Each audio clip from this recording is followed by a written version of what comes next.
Bismillahirrahmanirrahim. Assalamualaikum warahmatullahi wabarakatuh. Perkenalkan, Kami kelompok 6 di sini kami akan membahas mengenai isu etik dan legal teknologi informasi dalam pelayanan bimbingan dan konseling.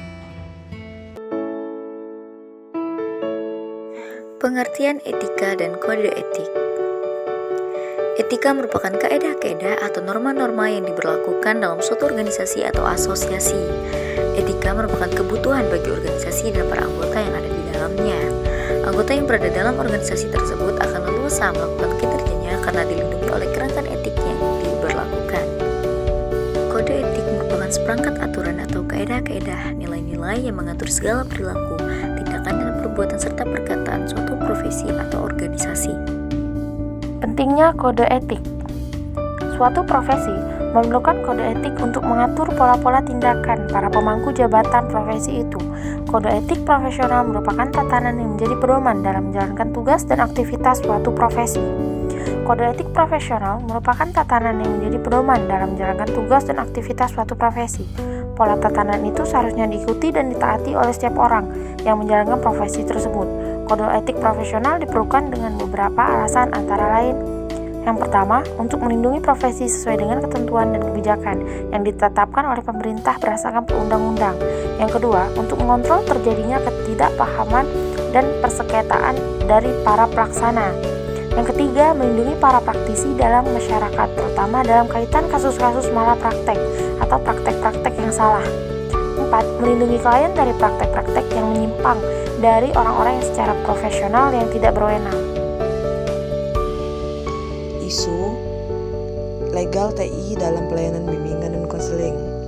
Isu juga merupakan suatu persoalan yang terjadi dan legal merupakan sesuatu yang disahkan oleh aturan atau konstitusi yang ada atau sesuai dengan aturan. Jadi, maksud dari isu legal TI dalam bimbingan dan konseling yaitu suatu persoalan yang terjadi dalam pelaksanaan layanan bimbingan dan konseling, di mana menggunakan teknologi informasi yang disahkan oleh aturan atau konstitusi yang ada atau sesuai dengan aturan. Isu kerahasiaan dan tingkat keamanan pelayanan BK online, di mana seperti data atau masalah yang diadukan oleh individu dibaca oleh orang lain selain konselor, dan orang tersebut bukanlah orang yang berhak untuk membaca kasus konseli. Dalam konseling konvensional memang lebih aman dibandingkan dengan konseling via online, sehingga data yang diberikan konseling kurang terjamin aman dan tidak rahasia lagi. Hal ini juga berbanding terbalik dengan asas yang harus dipegang teguh oleh konselor, di mana masih terjadi isu yang hangat pada perkembangan penggunaan TI dalam pelayanan BK di Indonesia. Konseling juga dilakukan secara online, terdapat banyak masalahnya, dan di mana kita ketahui bentuk tipe-tipe permasalahannya, yaitu pertama, kafir, merupakan di mana konselor dengan sertifikasi tidak jelas atau tidak memiliki jaminan keamanan yang tidak memadai.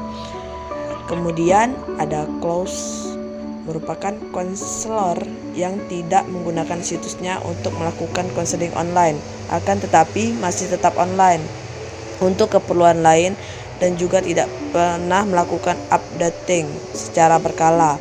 Selanjutnya ada gone, merupakan situs yang sudah kadaluarsa yang pernah dilakukan untuk proses konseling online dan sudah ditutup. Mengenai etik teknologi informasi dalam pelayanan bimbingan dan konseling. Etika konseling berarti suatu aturan yang harus dilakukan oleh seorang konselor dan hak-hak klien yang harus dilindungi oleh seorang konselor. Etika dapat diartikan sebagai jaminan bahwa konselor bertanggung jawab atas kegiatan bimbingan konselingnya. Kebanyakan organisasi profesional, konselor memiliki kode etik yang mengatur perilaku anggotanya, dan konselor harus menjunjung tinggi etika ini dalam melakukan pekerjaannya berbasis teknologi informasi seperti halnya pada praktek di kantor. Tujuan teknologi informasi yang pada umumnya melindungi pengguna, dalam hal ini pengguna internet agar kerahasiaannya tetap terjaga seperti dalam dunia nyata. Konseling melalui jaringan yang kini mulai dikembangkan tentu harus sesuai dengan etika-etika yang ada. Karena dengan etika konselor tetap harus menjamin dan bertanggung jawab atas kegiatan bimbingan dan konselingnya.